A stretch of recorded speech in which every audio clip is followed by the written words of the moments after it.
Hey guys, this is Ray with Phone Arena doing a video preview of the Samsung Galaxy Nexus. The Samsung Galaxy Nexus is the third Nexus branded device. The thing about these Nexus smartphones is that they usually come with the new major iteration of the Android operating system, and they are also produced in a tight partnership between Google and the major phone manufacturer, in this case Samsung. The most interesting aspect of the Samsung Galaxy Nexus is the fact that it comes with Ice Cream Sandwich, which is a major release for the Android platform. The thing about Ice Cream Sandwich is that it finally unifies the Android experience throughout phones and tablets. Ice Cream Sandwich is built on top of Honeycomb, so there's really a lot of new stuff for Android phone users with Ice Cream Sandwich. A standout feature of the Samsung Galaxy Nexus is its 4.65-inch display. Not only is it really big, but it also features an incredible resolution of 720 by 1280 pixels, which makes this one an HD screen.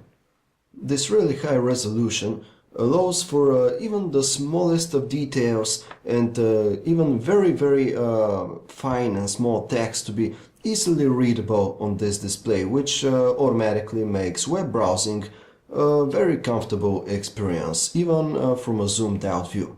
Naturally, other characteristic features of the Super AMOLED screens remain here, like for example the immense contrast levels and very lively and saturated colors.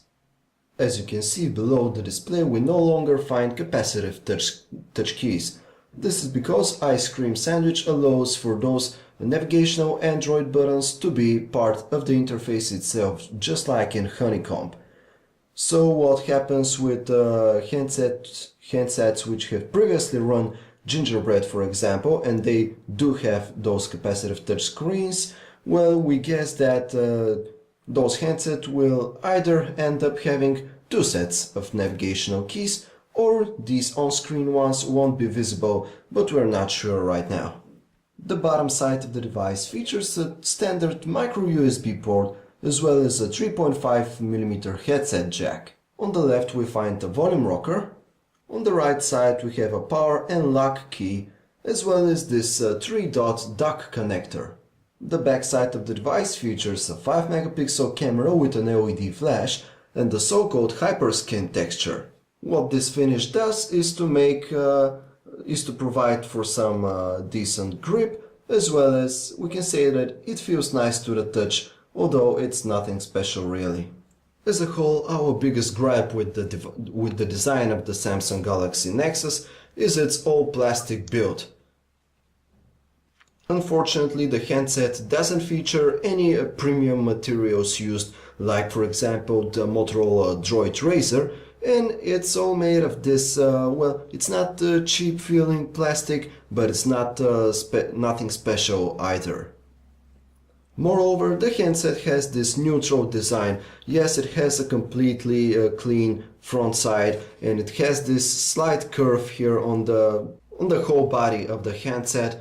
But still, this isn't really enough. It doesn't make much of a difference compared to a completely flat handset, for example.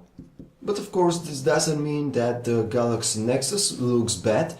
Quite the opposite. It's a pretty decent handset from a design standpoint, but being a Nexus device, we actually expected just a little bit more in the appearance department. The Samsung Galaxy Nexus runs the Android Ice Cream Sandwich software, which is basically created on top of Honeycomb rather than on Gingerbread. This is why Android phone users will find a ton of new stuff with Ice Cream Sandwich, mostly found in the form of a complete redesign.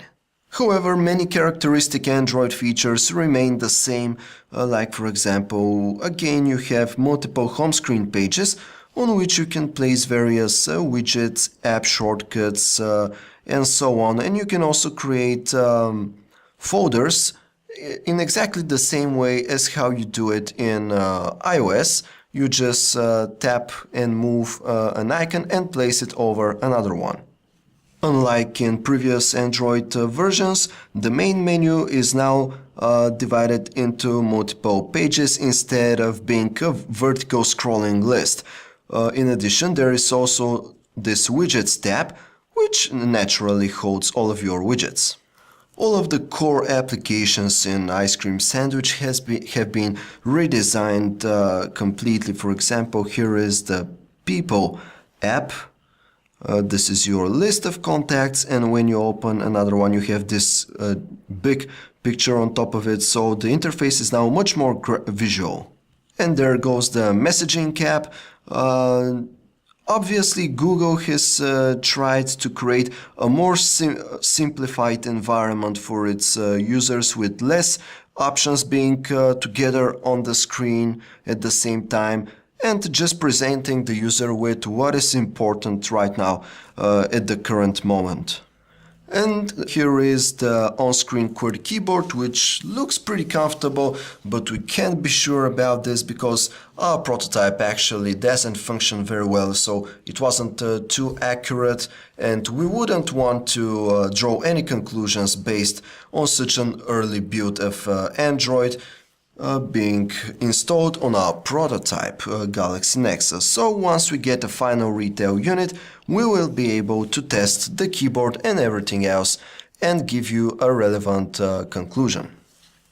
On our prototype we couldn't get Flash Player to work within the browser, but we do like this awesome smoothness that is present when scrolling on even more complex web pages like ours, and you can of course do pinch to zoom in order to get closer to what you want to read, for example. This is the place where we should mention that the great resolution of a handset like the Samsung Galaxy Nexus really pays off, because you can easily read smaller text even when you have not zoomed in too much. The camera interface has also been greatly simplified, and this is how it looks like. For example, you have this digital zoom bar here, which works quite well, and here are your settings that you can tweak. Of course, you can shoot with a maximum resolution of 5 megapixels with the Galaxy Nexus. All in all, we do believe that the Samsung Galaxy Nexus will turn out to be a very strong offering from Samsung's camp when it comes out in November. However, we should remember that this is also the time when the Motorola Droid Razr will set its foot on the stage, and we all know that it matches the Nexus with its spec sheet, and it also comes with this more considered design featuring premium materials, unlike the Galaxy Nexus. However, for those of you who still enjoy the design of the Galaxy Nexus, we do believe that there is a lot to love in this handset, really. First of all, we expect it to be very fast, of course, with its 1.2 dual-core processor, and it also has an incredible screen, 4.65 inches, HD Super AMOLED. That's really an impressive resolution, delivering a great pixel density, and most importantly, of course, it comes directly with Ice Cream Sandwich, which is the next generation of the Android platform, bringing many new features for users and developers alike. For more details on the Samsung Galaxy Nexus, you can always check us out at phonearena.com.